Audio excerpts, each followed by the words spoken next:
Have you ever watched someone move through life like they actually own it? Not as a reaction to what others do, not as a response to what the world demands, but as a deliberate, conscious, almost audacious affirmation of who they are. There is something about these people that unsettles and fascinates at the same time. A kind of gravity, a presence that does not ask permission to exist. And while you watch them, perhaps a small, uncomfortable, almost embarrassed question crosses your mind. Why don't I live like that? Why does my story feel written by someone else? Why do I keep showing up as a supporting character in my own life? That question carries a weight that goes far beyond Monday morning motivation. It points to something Nietzsche called the will to power, not the desire to dominate others, but the inner force that drives a human being toward their own expansion, their own form, their own highest version. And when that force is blocked, you do not merely stop growing, you begin to shrink. You begin to live inside a script that was not written by you, and you call it a life. And the most disturbing part, you cannot even pinpoint the moment when it started. Nietzsche was precise about this. He who has no purpose of his own ends up serving the purpose of another. That is not poetic philosophy. That is an accurate description of something that happens every single day in most lives. You wake up and immediately begin responding to your family's expectations, to your job's demands, to social media's opinions, to the fantasy of who you should have become according to the standards of the place where you were raised. You react, adapt, justify, perform, and by the end of the day, exhausted, you feel a void you cannot name. It is not sadness, it is not failure, it is the sensation that the day passed and you were present everywhere except inside yourself. This pattern has a philosophical name that Nietzsche used with clinical precision: reactive existence.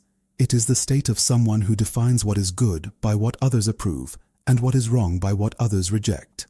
It is the state of someone who measures their own value through an external mirror, through recognition, through applause, through the absence of criticism.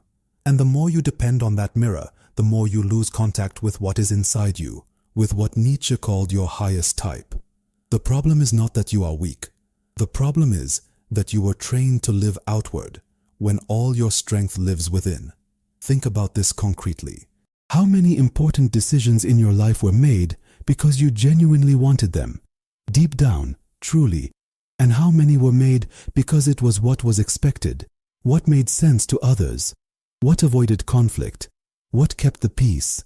How many versions of yourself were abandoned before they even existed, because they seemed inconvenient, inadequate, too risky for the people around you? That is the invisible cost of reactive existence. It does not appear in a single day.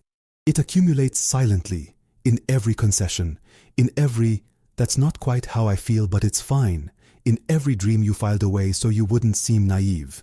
And here is the concept that anchors everything Nietzsche ever wrote: the eternal return. Not as a mystical idea, but as a philosophical test. The question is simple and devastating at once. If you had to live this exact life again, with every choice you made, every renunciation, every path you avoided, would you live it again, and again, and again, forever? When the answer is yes, you are living as the main character. When the answer hesitates, you know something is being wasted. And that is not judgment. That is a diagnosis. The system that keeps you as a supporting character is not malevolent. It does not even know it exists. It is made up of people who love you and project their own fears onto you. It is made up of institutions that need conformity to function. It is made up of a culture that rewards predictability and punishes deviation. Every time you fit in, you were approved. Every time you asserted yourself, you were questioned. And the human brain learns fast. Being approved is safe. Asserting yourself is dangerous.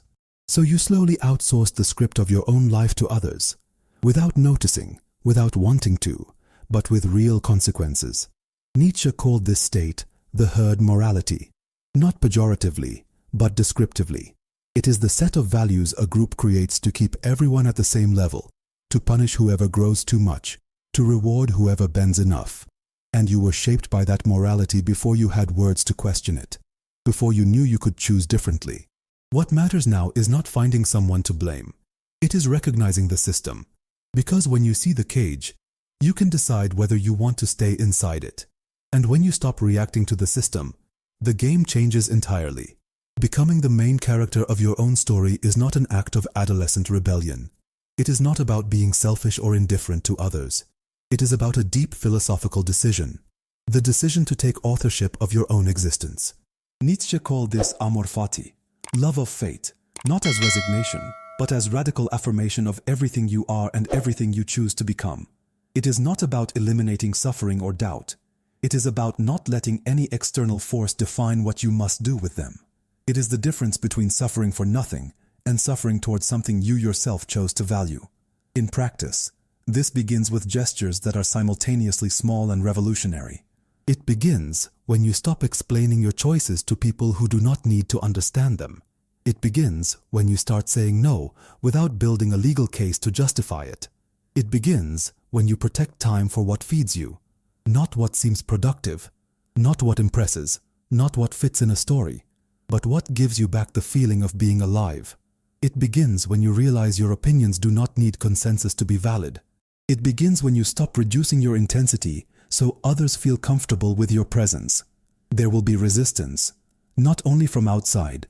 The greatest resistance will be internal, because that voice that says, "Who do you think you are?" does not come from others. It was installed so early, so deeply, that it sounds like you. It sounds like reason. It sounds like common sense. But it is the echo of the system that trained you not to take up too much space. And every time you act in spite of that voice, not to silence it, but despite it, you are exercising what Nietzsche called the creative will. You are writing a new line in your own script. You are moving from character to author. If you are in this process of reconstructing your own identity, you will find value in going deeper into these concepts. Nietzsche's philosophy is not meant to be admired from a distance. It is meant to be used as an instrument of clarity about who you are becoming. The positive side effects begin to appear in unexpected ways. You start getting less drained by social situations because you stop performing. You start sleeping with a cleaner conscience because you stopped betraying yourself in small concessions. You start attracting people who respond to what you actually are, not to what you were pretending to be. After the rupture comes a period of silence, not the silence of emptiness, the silence of clarity. It is the moment when external voices lose their volume and you begin to hear something that was always there but never had space to speak. First comes the discomfort of not knowing who you are without the masks. Then comes curiosity. Then comes courage. And then, finally, something arrives that few people can describe precisely, but everyone recognizes when they feel it. The sense that you are, for the first time, living from the inside out, not reacting, creating. You stop being the character who responds to what the world does. You start being the character the world encounters when it meets you. That is the turning point. You will lose some people in this process, not because you became difficult, but because you became whole. And people who benefited from your incompleteness do not know what to do with your wholeness. That will hurt, but it will be a pain that makes sense, that points towards something, that belongs to a path you chose. And that is completely different from suffering for nothing. Now I want to hear from you. Have you ever had a moment where you realized you were living someone else's script and decided to rewrite it? Tell me in the comments. And if you are right now in the middle of reclaiming yourself, copy this phrase below. I am learning to be the author, not the character. Keep watching the next video. It matters. Much more than you think.